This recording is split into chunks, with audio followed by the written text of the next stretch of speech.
Bom dia, queridos.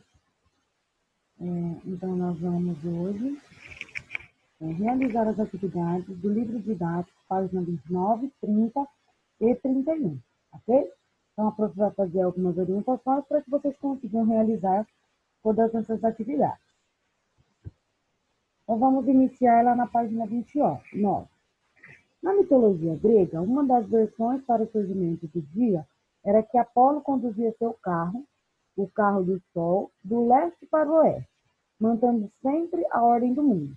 Então, ele traz aí para vocês uma representação do mito grego do deus Apolo, guiando, então, o seu carro do Sol, certo? Letra A. Criar explicações para fenômenos da natureza é algo exclusivo da ciência moderna? Justifique a sua resposta. Então, nesse caso, explicar os fenômenos da natureza não é uma coisa da ciência moderna. Todos os povos de épocas diferentes buscavam explicar os fenômenos naturais. Como eles buscavam explicar? Fazendo observações do céu e dos astros de acordo com o seu movimento. Ok? O que a ciência moderna fez? Apenas organizou como estudar, por meio do método científico. Certo? Letra B. Qual a explicação atual para a sucessão dos dias? Então, qual é o nome do movimento que a Terra realiza que dá origem à sucessão dos dias e das noites? Certo? Vocês vão colocar o nome do movimento. 2. Dê exemplos de unidades de medida e de tempo que tem por base o movimento da Terra. Então, o dia, ele é responsável por qual movimento? Vamos colocar dia devido ao movimento realizado pela Terra. Então, coloca o nome do movimento. E o ano? O ano, qual é o movimento que está relacionado à ocorrência do ano? E a Terra faz ao redor do Sol. Como que é o nome desse movimento? Vocês vão colocar, ok?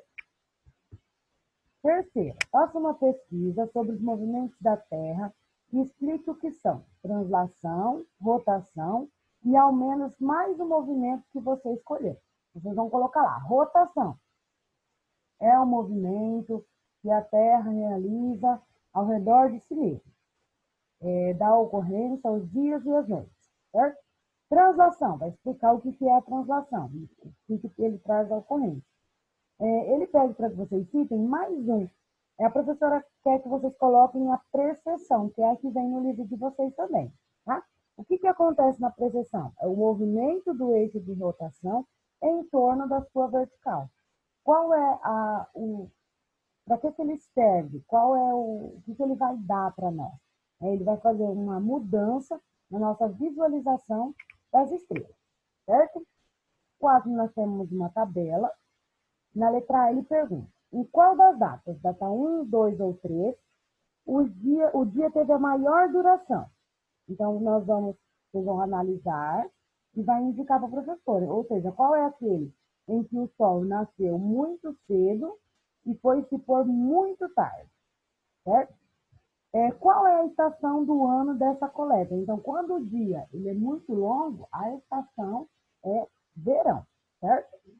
Letra B. A data de 1 é provavelmente pertencente a que estação do ano? E na letra B, qual é a estação do ano em que nós temos temperaturas muito baixas? Então, vocês vão colocar se é a data 1, 2 ou 3, ok? C. Se o pesquisador coletou os dados entre junho e dezembro, qual é a provável estação do ano da data 3? Vocês podem perceber que já tem uma temperatura mais amena. Então, qual é a estação entre junho e dezembro? Nós temos ali a primavera, ok? 5. Quais são as razões da existência das estações do ano? Então, para que ocorram as estações do ano, como que a Terra ela deve estar? Ela só por causa da sua órbita elíptica? Não. Só o movimento de translação vai fazer com que ela tenha as estações? Não, também. O movimento de rotação? Não, nós já vimos que o movimento de rotação ele dá ocorrência para os dias. A inclinação do eixo terrestre? Sim. Então, como a Terra está iluminada de diversas formas no decorrer do ano, a inclinação do eixo terrestre vai gerar essas estações, ok? 6. Por que as estações do ano são diferentes no hemisfério norte e no hemisfério sul? Devido à inclinação.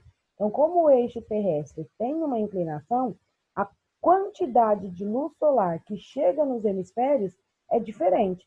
Por isso que quando aqui é verão, lá é inverno, e quando lá é inverno, aqui é verão, certo? As únicas estações em que tem a mesma quantidade de luz é primavera e outono, ok? 7. Dê exemplos de unidades de medida de tempo que podem ser relacionadas com os movimentos da Lua. Então, com os movimentos da Lua, nós podemos ter duas medidas. A semana, que cada fase da Lua dura uma semana, e o mês, que o ciclo lunar dura um mês fechado, certo? 8. Ele pergunta no número 8, qual é o dia, né, quais são os dias que o pescador deve pescar, ou seja, quando a lua estiver cheia, que é mais fácil para que ele vá no rio à noite. Então, esse dia, ele tem que ser entre 24 de setembro e 2 de outubro. Por quê? Porque é quando a lua vai estar cheia, de acordo com esse ciclo demonstrado aí na página 30. Ok? 9. Explique a formação dos eclipses lunar e solar. Para isso, você pode produzir um esquema ilustrativo, como no infográfico. Você pode tomar como base a ilustração do seu material didático, mas use suas palavras para dar as explicações necessárias. Então, vocês vão explicar com a palavra de vocês como que acontece o eclipse lunar e como que acontece o eclipse solar, tá bom? Como ela é pessoal, cada um tem que explicar da sua forma, a prof não vai fazer, colocar para vocês uma resposta, tá bom? 10. Os eclipses que ocorrem porque a luz se propaga em linha reta e sob certas condições dos astros, um pode impedir que a luz emitida pelo Sol chegue a outro astro. A. Qual é a posição dos astros em um eclipse solar e em um eclipse lunar? Então, vamos lá. No eclipse solar, nós temos Sol, Lua e Terra, ou seja, a Lua impede que os raios solares cheguem à Terra. E no eclipse lunar, nós temos Sol, Terra e Lua. A Terra impede que os raios solares cheguem até a Lua, ok? B. Qual é a diferença entre um eclipse total e parcial? No eclipse total, nós temos uma região de sombra. No eclipse parcial, nós temos uma região de penumbra, ou seja, ele fica ali um pouco claro que você consegue ver as coisas ainda, ok? E no total você vê tudo sombra, ou seja, tudo escuro. C. Qual a condição para que ocorra um eclipse? A posição e a condição é que os astros, Sol, Terra e Lua, estejam alinhados, certo? Vocês vão acompanhar agora a leitura da página 31. Superlua, azul de sangue, com eclipse. 150 anos de espera para o céu desta quarta-feira. Neste 31 de janeiro, a lua mais brilhante com aspecto maior poderá ser vista no Brasil. Demais fenômenos só serão observados majoritariamente em zonas do hemisfério norte. Nesta quarta-feira, 31 de janeiro, o céu estará como não se via há 150 anos.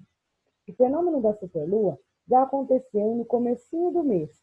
Volta agora acompanhado de um eclipse lunar, uma lua de sangue e uma lua azul. Uma vez em que isso aconteceu foi em 1866, e a próxima vez será em 31 de janeiro de 2037. No Brasil, de acordo com a NASA, apenas cidades do norte do país, a maioria do estado do Acre, poderão ver o eclipse lunar. O que será visível no território brasileiro é a superlua e a lua azul. Entenda cada um dos fenômenos. Primeiro, a superlua. A órbita da Lua é elíptica e um lado, apogeu, está a cerca de 50 mil quilômetros mais distante da Terra do que o outro mais próximo, perigeu. Portanto, durante 28 dias de ciclo lunar, o satélite às vezes se encontra mais próximo de nós do que outras vezes. A superlua ocorre quando o movimento de maior aproximação É, além disso, o momento em que há lua cheia. Seu tamanho será entre 10% e 15% superior ao habitual. Então, a superlua acontece quando nós temos em conjunto o ponto mais próximo com a lua cheia. Lua azul. Considera-se que uma lua cheia é uma lua azul quando duas luas cheias acontecem no mesmo mês. Então, quando eu tenho duas luas cheias no mesmo mês, eu tenho uma lua azul. E eclipse lunar. Por outro lado, no dia 31 de janeiro, acontece um terceiro fenômeno, menos comum do que a superlua e a lua azul. A Terra, o Sol e a Lua estarão alinhados, resultando em um eclipse lunar total. Lua de sangue. Durante o decorrer do eclipse, a atmosfera da Terra filtrará a luz azul e verde dos raios solares, mas deixará passar a luz vermelha. Por isso, a Lua ficará atingida pelo reflexo do brilho avermelhado que chegará procedente da nossa atmosfera. Essa reportagem é Superlua Azul de Sangue com eclipse, de maio de 2018, ok? Então vamos para as perguntas agora. Por que a superlua azul de sangue é considerada um evento de observação raro? Porque ele vai reunir três fenômenos diferentes em uma única observação, ok? 2. De acordo com a matéria, no dia 31 de janeiro de 2018, alguns fenômenos só puderam ser observados de algumas regiões que estavam majoritariamente no hemisfério norte. Quais foram esses fenômenos? Então, foram o eclipse lunar e a lua de sangue, ok? Vocês vão realizar essas atividades e depois vão enviar as fotos para a prof, tá bom? Se vocês tiverem alguma dúvida, eu ainda vou estar disponível para auxiliar vocês. Beijos e estou aqui à disposição.